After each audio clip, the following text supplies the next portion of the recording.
What if I told you that the reason you feel stuck, slow, or overwhelmed when learning isn't because you are not smart enough? It is because you've been using the wrong system this whole time. Think about it. You've been told to sit still, stay quiet, reread the same pages, repeat information until it sticks, and somehow that's supposed to make you faster, sharper, better. But it doesn't. It drains you. Meanwhile, organizations like the CIA don't have the luxury of slow learning. Their agents are expected to absorb languages, patterns, and critical information under pressure, and do it fast. So they don't rely on traditional studying. They train the brain differently. And once you understand how that works, everything changes, because learning stops feeling like effort and starts feeling automatic. Let's start here. Right before you fall asleep, there's a moment where your mind begins to drift. You're not fully awake, but you're not gone yet either. Thoughts blur, your body relaxes, and your brain enters a slower rhythm. The state is where your mind becomes highly receptive. Instead of forcing information in, it starts absorbing it naturally. So instead of cramming for hours, you shift your timing. Before bed, you expose yourself to what you want to learn. Not aggressively, just enough to let your brain recognize it. Soft audio, light review, no pressure, and then you sleep. What happens next is subtle, but powerful. Your brain continues processing in the background, strengthening those patterns without you even realizing it. Now here's where it gets interesting. If you pair that moment with a small physical trigger, something simple like snapping your fingers, and you repeat it while focused, your brain starts building a link. Focus becomes associated with that action.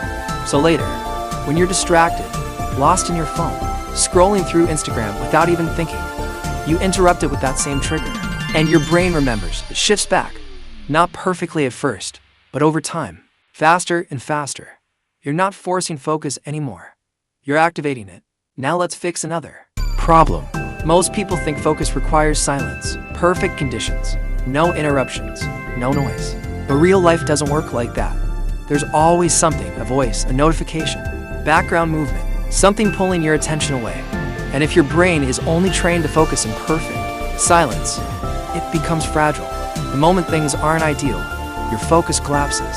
So instead of protecting your focus, you train it. You introduce controlled noise. Start small, cafe sounds, distant chatter, then gradually increase the intensity.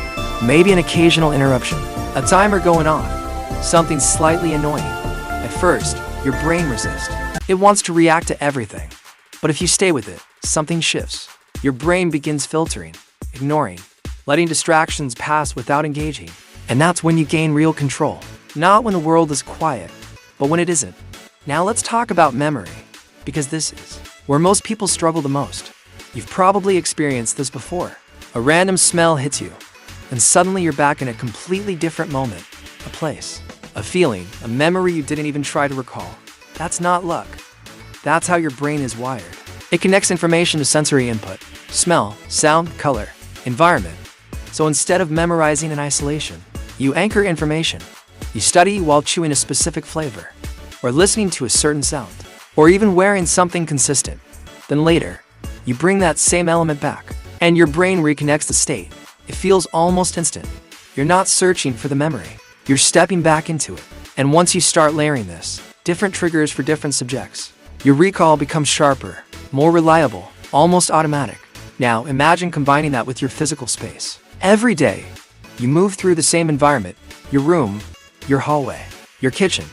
Your brain already knows these places, so you attach meaning to them. A concept goes on your mirror. A formula sits on your fridge.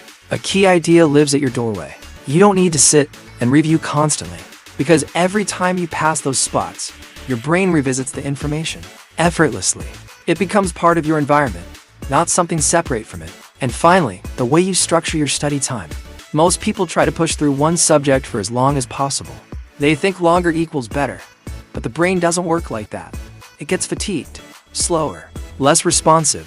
So instead, you keep it active. Short burst, 10 minutes on one topic, then switch completely. Another topic, different type of thinking, then switch again. This constant shift forces your brain to stay alert, to adapt, to make connections between ideas. And that's where deeper learning happens. Not in repetition, but in variation. Now take all of this and stack it. You start by adjusting how you learn before sleep. Then you train your focus under imperfect conditions. Then you anchor memory using your senses. Then you embed information into your environment.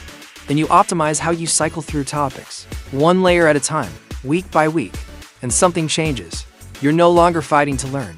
You're set up to absorb. Within days, you notice it. Your focus holds longer.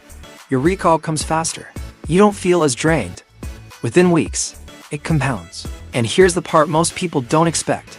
It starts to feel unfair, like you're operating on a different system than everyone else. So if you try this, and it works, you might want to keep it to yourself. Because when you start picking things up faster, remembering more, staying focused longer, people notice. And once they do, they'll start asking what changed. If this helped you, make sure you stick around, because this is just the beginning. And remember this, learning was never supposed to feel exhausting. When you align it with how your brain actually works, it feels natural, almost effortless.